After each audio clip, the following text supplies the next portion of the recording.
형제는 가장 가까운 남이라는 말이 있습니다.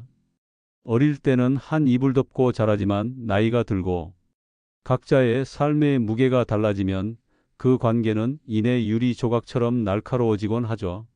오늘 이야기는 바로 그 돈이라는 거대한 벽 앞에서 산산조각 난 두 형제의 이야기입니다. 깔끔한 대리석 식탁 위에는 정갈하게 차려진 고급 한정식 코스가 놓여 있었죠. 경태 씨는 여유와 권위 그 자체였습니다. 그는 한우 툭불 갈비찜을 젓가락으로 집어들며 동생 부부에게 친절하면서도 미묘하게 우쭐거리는 말을 건넸습니다. 이 집 갈비찜은 언제 먹어도 일품이야.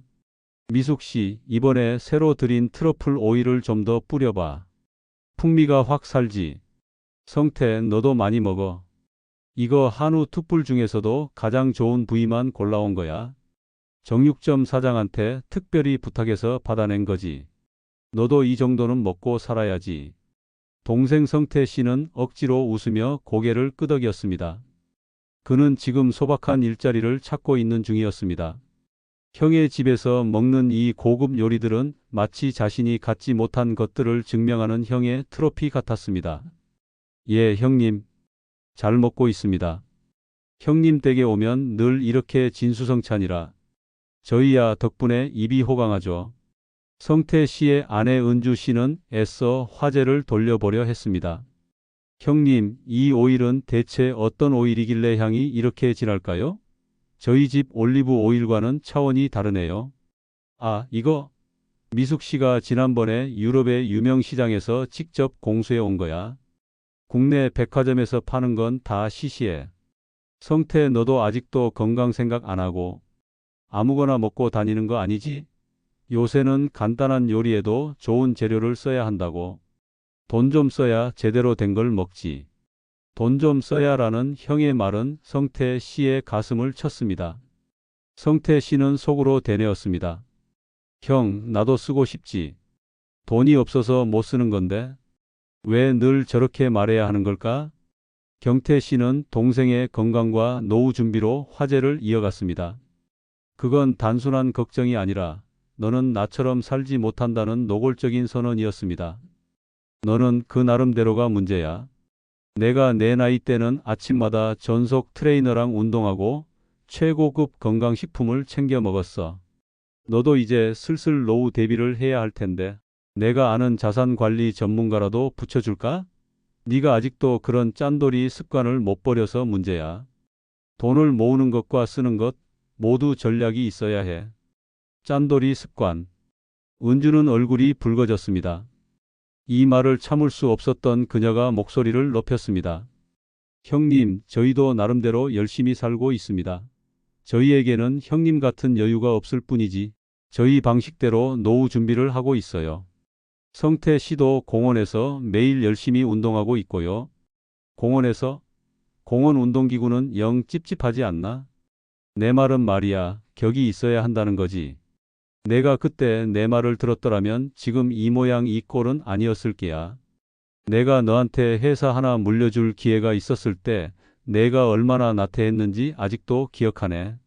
사람은 기회를 잡을 줄 알아야 해. 나태와 기회. 이 두 단어는 성태 씨의 가슴에 가장 깊숙이 박힌 비수였습니다.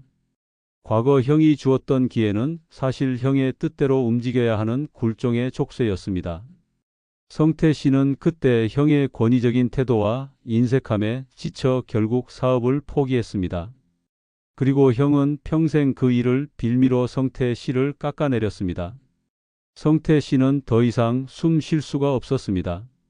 수저를 식탁 위에 탁 소리 나게 내려놓고 벌떡 일어섰습니다. 형님, 그게 어찌 나태입니까? 저는 형님의 그늘 아래서 숨 쉬고 싶지 않았을 뿐입니다. 제가 그때 얼마나 형님한테 굽신거리고 비위를 맞췄어야 했는지. 제게는 형님처럼 돈은 없어도 지키고 싶은 자존심이라는 게 있습니다. 식탁 위에 긴장감이 폭발했고 형수 미숙 씨는 눈을 질끈 감았습니다. 경태 씨는 오히려 재미있다는 듯 여유로운 표정을 지었습니다. 그는 동생의 분노가 자신의 승리를 입증하는 것처럼 느꼈을 것입니다. 앉아 성태. 자네가 나한테 얻어먹으러 와서 큰 소리 칠 처지는 아닐 텐데. 내가 내 생활비 조금이라도 보태준 지 얼마나 됐다고 벌써 잊었나? 너의 처갓집 일부터 자식들 등록금 문제까지 내 가정의 어려운 일을 누가 해결해 줬나? 너는 내 도움 없이는 살 수 없는 처지라는 걸 잊지 마라. 생활비, 내 도움. 경태 씨는 매번 동생에게 금전적인 도움을 줄 때마다 이처럼 자신이 베푼 것의 대가를 치르게 했습니다. 그 돈은 형제애가 아닌 영원한 채무였습니다. 성태 씨는 피가 거꾸로 솟는 굴욕감에 입술을 깨물었습니다. 죄송합니다, 형님. 제가 주제 넘었습니다. 저희 이제 가보겠습니다. 형님 돈 더 이상 필요 없습니다. 다음부터는 부르셔도 오지 않겠습니다. 성태 씨는 은주의 손을 잡고 급히 현관으로 향했습니다. 문이 닫히는 소리가 울렸습니다. 경태 씨는 그저 혀를 한번 차는 것으로 모든 상황을 정리했습니다. 평생 저러고 살겠지. 그릇이 안 되는 사람은 뭘 줘도 못 받아 먹는다니까. 미숙 씨, 식사 마저 하게. 음식 식겠다. 경태 씨는 다시 갈비찜을 우아하게 입에 넣었습니다. 동생과의 갈등은 그의 고급스러운 저녁 식사를 방해할 수 없었습니다. 하지만 문 밖에서는 이미 성태 씨와 은주 씨의 격렬한 언쟁이 시작되고 있었습니다. 돈이 만들어낸 벽은 형제를 갈라놓았을 뿐 아니라 동생 부부의 삶까지 집어삼키기 시작한 것입니다. 성태 씨 부부는 차에 올랐습니다. 창밖으로 형의 불빛이 환하게 빛나는 고층 아파트가 멀어질수록 성태 씨의 마음속 어둠은 더욱 깊어졌습니다. 형은 평생 그에게 결핍을 가르쳤습니다. 반면 경태 씨의 식탁에는 평온이 돌아왔지만 그의 마음속 깊은 곳에는 고독과 불안이 자리하고 있었습니다. 그는 늘 자신의 재력으로 모든 것을 통제할 수 있다고 믿었지만 정작 가장 소중한 형제와의 관계마저도 돈으로 망치고 말았습니다. 형의 집에서 돌아온 성태 씨 부부는 그날 밤 잠을 이루지 못했습니다. 굴욕감과 분노는 컸지만 당장 눈앞의 생활고는 그 모든 감정을 압도했습니다. 넓고 좁은 빌라 거실에서 아내 은주 씨는 현실을 직시하라고 성태 씨를 다그쳤습니다. 여보, 당신은 매번 그럴 때마다 벌떡 일어나서 자존심 타령만 하면 끝이에요? 자존심이 밥 먹여줘요? 형님이 우리한테 그동안 생활비 준 게 얼마예요? 그걸 당연하게 여기다가 당신이 그렇게 소리치고 나오면 다음 달 우리 관리비는 누가 내줘요? 당장 병원비도 빠듯한데 제발 정신 좀 차려요. 내가 자존심이 없으면 형한테 구걸이라도 하라는 거야? 내가 그 사람의 시혜를 평생 받으면서 그 사람 발밑에서 고개도 못 들고 살아야 해? 당신은 내가 형한테 사람 취급도 못 받는 건 괜찮아? 무시당해도요. 일단 살고 봐야죠. 우리가 그 사람 돈에 완전히 묶였다는 걸 인정해야 해요. 당신이 그 나이에 좋은 일자리를 구할 수 있을 것 같아요? 제발 현실을 좀 봐요. 부부싸움은 끝없이 이어졌고 성태 씨는 결국 패배를 인정했습니다. 다음 날 그는 잠시 자존심을 내려놓고 현실을 위한 싸움을 시작했습니다. 그가 찾아간 곳은 동네의 작은 경비용역 사무실이었습니다. 오랫동안 어엿한 회사원으로 살았던 그의 경력은 이제 아파트 경비라는 고단한 일 앞에서는 아무 소용이 없었습니다. 김성태 씨, 경력은 좋으신데 우리 일은 몸쓰는 일입니다. 경비 일은 말이죠. 주민들한테 온갖 잔소리와 무시 다 들어야 하고 최저 시급받고 2교대 뛰어야 하는데 괜찮으시겠어요? 예전에 부장님 소리 들으시던 시절이랑은 완전히 다릅니다. 주민들이 당신을 을로 볼 겁니다. 괜찮습니다, 소장님. 이제 자존심이 아니라 생활비가 제일 중요합니다. 어떤 일이든 시켜만 주십시오. 저 일 정말 열심히 할 자신 있습니다. 성태 씨는 결국 한 아파트 단지의 야간 경비로 일하게 되었습니다. 아내 은주 씨는 새벽에 나가 청소 용역 일을 했습니다. 그들은 형의 시혜에서 벗어났다는 작은 해방감을 느꼈지만 이제는 쉼없이 일해야 하는 고된 현실이 그들을 짓눌렀습니다. 성태 씨는 낡은 경비복을 입고 거울을 볼 때마다 형처럼 살지 못한 실패자라는 꼬리표가 자신의 등에 박혀 있는 것 같았습니다. 형이 주는 돈은 굴욕적이었지만 이 고된 노동은 그들의 몸과 영혼을 깎아먹고 있었습니다. 한편 형 경태 씨의 일상은 겉보기에 완벽했습니다. 그는 전속 트레이너와 운동을 마치고 돌아와 명품 커피 머신에서 내린 커피를 마셨습니다. 그의 옷차림, 집안의 가구, 식탁 위의 식기까지 모든 것이 돈으로 완벽하게 통제된 세상이었습니다. 하지만 그 통제 속에는 숨겨진 냉랭함이 있었습니다. 자존심 때문에 하는 소리지. 결국 돈 때문에 나한테 무릎 꿇고 오게 될 거야. 그게 성태의 그릇이야. 그리고 미숙 씨, 앞으로는 모임에서 내 재산 이야기를 너무 자세히 하지 마라. 쓸데없이 질투만 사. 그냥 내 옆에서 우아하게만 있으면 돼. 당신의 가치는 내 성공이 증명하는 거니까.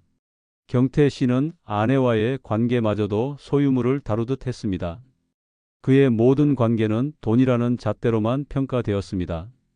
그는 자신이 가진 부로 모든 것을 통제할 수 있다고 믿었지만 정작 그의 내면은 깊은 외로움과 공포로 가득 차 있었습니다. 그는 늘 아내와 동생이 자신을 진심으로 사랑하는 것이 아니라 자신의 돈을 보고 있는 것이라고 의심했습니다. 그때 경태 씨에게 전화가 왔습니다. 그의 유일한 아들이었습니다. 경태 씨는 단번에 밝고 들뜬 목소리로 바뀌었지만 아들은 늘 용건만 간단히 말했습니다. 아들아, 그래, 잘 지내니? 혹시 작은 문제라도 생긴 거니? 아빠한테는 숨기지 말고 말해라. 아빠 돈은 다 내 거 아니냐? 내 사업 확장은 아빠가 전폭적으로 지원할 테니 걱정 말고. 아버지, 아니요, 작은 문제는 없고요. 그냥 새 차 좀 알아보려고요. 아빠가 예전에 사주신 그 차, 이제 모델이 좀 구식이라서요. 다음 달 친구들 모임에 끌고 가기가 좀 그렇네요. 아빠, 이번에 나오는 독일제 한정판 스포츠카 그거 한 대만 좀 알아봐 주세요. 결제만 해주시면 되니까요. 바빠서 끊습니다. 나레이터 아들과의 통화는 1분을 채 넘기지 못했습니다. 경태 씨는 아들과 따뜻한 일상의 대화를 나누고 싶었지만 아들은 늘 돈으로만 그를 찾았습니다. 아들이 끊고 난 뒤 넓고 고요한 거실에서 그는 혼자 덩그러니 놓인 자신을 발견했습니다. 그는 순간 내가 가진 이 돈이 없으면 아들마저 나를 아버지로 찾지 않을까? 하는 깊은 외로움과 공포를 느꼈습니다. 그는 결국 거대한 부를 가졌지만 진정한 관계에서는 누구보다 가난한 황금 감옥 속의 죄수였습니다. 며칠 뒤 성태 씨는 야간 경비를 서고 있었습니다. 낡은 경비복을 입고 작은 경비실에 앉아 컵라면을 먹던 그에게 한 통의 호출이 들어왔습니다. 아파트 단지 입구에서 굉음이 들렸습니다. 경비원 성태 씨는 급히 뛰어나갔습니다. 만취한 듯 보이는 청년이 고급 스포츠카를 몰고 들어오다 화단에 살짝 부딪힌 상황이었습니다. 성태 씨는 운전자에게 다가갔습니다. 이보세요. 여기서 이렇게 운전하시면 안 됩니다. 면허증 좀 보여주시죠. 그리고 음주 측정을 하셔야 합니다. 운전자는 짜증스럽게 마스크를 벗었습니다. 성태 씨는 숨을 멈췄습니다. 그는 형 경태 씨의 하나뿐인 아들, 즉 조카였습니다. 조카는 술에 취해 성태 씨를 전혀 알아보지 못하고 무례하게 굴었습니다. 아씨. 뭐야 아저씨? 경비 아저씨가 왜 이리 참견이야? 짜증나게. 나 우리 아빠가 이 아파트에서 제일 비싼 펜트하우스 주인이야. 내 차 비싼 거니까 건드리지 말고 그냥 문이나 열어줘. 아저씨 월급보다 비싼 차니까. 경비 아저씨, 아저씨 월급보다 비싼 차. 성태 씨는 온몸에 피가 역류하는 것을 느꼈습니다. 조카의 눈빛에는 그를 하찮은 존재로 보는 형 경태 씨와 똑같은 우월감과 경멸이 담겨 있었습니다. 형에게서 벗어났다고 생각했는데 이제 조카에게까지 굴욕을 당해야 하는 현실. 성태 씨는 끓어오르는 분노와 치욕을 억눌렀습니다. 그는 이제 김성태가 아닌 이 아파트 단지의 경비원으로서 조카를 마주해야 했습니다. 여기 아저씨가 아니라 김경비입니다. 주민이시라도 규정대로 하셔야 합니다. 당신은 지금 음주운전입니다. 규정대로 처리하겠습니다. 당신의 아버지가 누구든 상관없습니다. 성태 씨는 망설이지 않았습니다. 조카가 자신의 얼굴을 알아보지 못하고 경비 아저씨라며 내뱉은 경멸 가득한 말은 형. 경태 씨가 수십 년간 성태 씨에게 해온 모든 무시를 압축한 것이었습니다. 성태 씨는 조용히 경찰에 신고했고 조카는 현행범으로 체포되었습니다. 이 소식은 경태 씨에게 벼락과 같았습니다. 그는 분노에 차서 전화기를 집어들고 온갖 욕설을 퍼부었지만 성태 씨는 전화를 받지 않았습니다.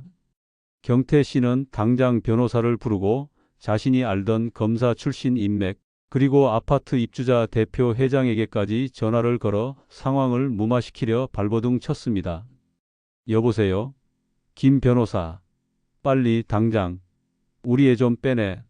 이게 지금 무슨 소리야? 경비원한테 붙잡혔다고? 그까짓 경비 나부랭이가 감히. 내가 그 아파트에 얼마나 기여했는데? 돈으로 막아. 얼마가 들든 상관없으니 당장 이 일을 덮어. 나레이터 하지만 이미 상황은 걷잡을 수 없었습니다. 성태 씨가 정식으로 신고를 했고 경찰 조사가 시작된 이상 경태 씨가 평생 쌓아온 돈의 권력도 작은 규정 앞에서는 무력했습니다. 게다가 이 사건은 곧바로 지역 언론을 통해 보도되었습니다. 유명 CEO 출신 아들의 만취 운전, 경비원의 용기 있는 신고. 기사는 순식간에 퍼져나갔습니다. 이번 사건은 사회 지도층 자녀의 도덕적 해이가 다시 한번 도마 위에 오른 사건입니다. 특히 익명의 제보에 따르면 신고자는 다름 아닌 피의자의 친척 관계로 밝혀져 경태 씨는 자신의 명예가 순식간에 땅에 떨어지는 것을 느꼈습니다. 그는 평생 남들의 존경과 부러움을 먹고 살았습니다.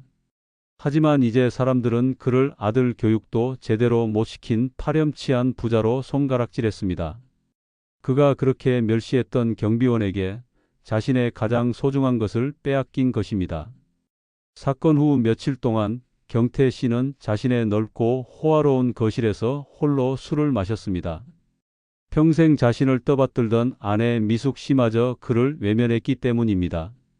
미숙 씨는 침묵 끝에 경태 씨에게 쌓아왔던 모든 울분을 터뜨렸습니다.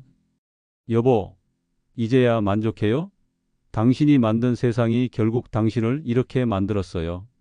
나는 평생 당신이 시키는 대로 우아한 사모님 역할만 했어요. 당신이 자랑하는 명품 가방처럼 나는 당신의 전리품이었죠. 하지만 당신은 우리 아들한테까지 돈이 최고의 가치라고 가르쳤잖아요. 미숙 씨, 당신 지금 무슨 말을 하는 거야? 내가 누구 때문에 이렇게 열심히 살았는데? 당신과 아들을 위해서였잖아. 내가 돈이 없었으면 당신이 지금처럼 살 수 있었을 것 같아? 그래서요? 당신은 동생을 무시했고 아들은 작은 아빠인 경비원을 무시했어요. 당신이 뿌린 대로 거둔 거예요. 당신은 평생 사랑이나 존중 같은 건 돈으로 살 수 없다는 걸 인정하지 않았어요. 당신의 돈이 당신의 명예를 지켜주지 못했잖아요. 나는 당신의 돈보다 당신의 인간성을 잃은 게 더 슬퍼요. 미숙 씨는 그렇게 집을 나갔습니다. 아들의 구속, 아내의 가출. 경태 씨는 자신이 가진 모든 것을 잃었습니다. 그는 고급 술을 마셨지만 취하지 않았습니다.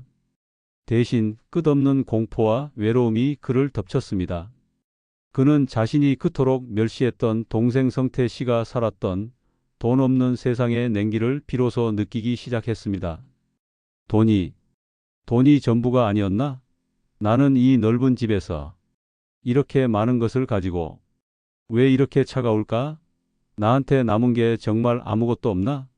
내가 그렇게도 무시했던 성태의 작은 빌라가 왜 지금 이 지옥 같은 궁전보다 더 따뜻하게 느껴지는 걸까?